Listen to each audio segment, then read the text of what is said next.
Kung magkadugay na ka sa negosyo, dili gyud malikayan makatilaw ka gagmayng mga kalampusan. Dayon daghan na makaila sa imo. Daghan na pud na maka-appreciate sa imo. Ug ang uban dunay taas na respeto sa imo. Lami gyud kaayo ni sa pamati. Ug dako kaayo ni nga pagpasigarbo sa part nimo. Kay daghan na ka naabot nga gagmay mga kalampusan sa negosyo nimo. Pero kabalo ka ba ka negosyo? Niining gagmayng mga kalampusan na ay hilom na kaaway o enemy. Kanina kaaway, hinahinay na mupili nimo ka negosyo. Mauni ang imong kampante. Sa akong pagninegosyo ka negosyo, niagi ko og paglambo sa negosyo. Kanang tan-aw nako na ni success nako. Og samtang naglambo ko, hinahinay pug ko nga kampante sa akong kaugalingon. Ginaingnan nako akong kaugalingon nga, okay na ni, kampante nako sa sales nako o gina-consider nako nga successful nako. At doon nagpabilin ako ng kampante lang. Ug wala ko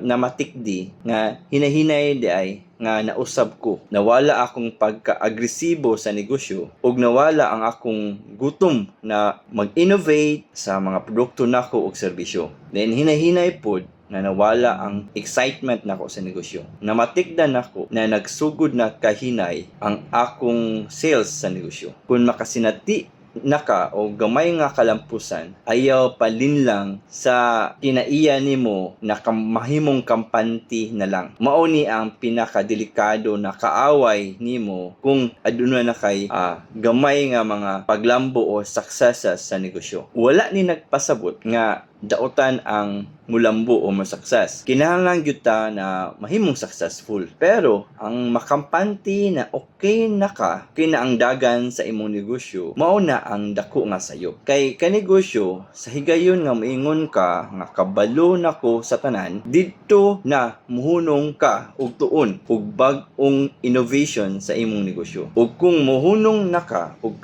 kat-on for magtuon sa negosyo, dito na magsugod ang imong pagkaunlod sa negosyo.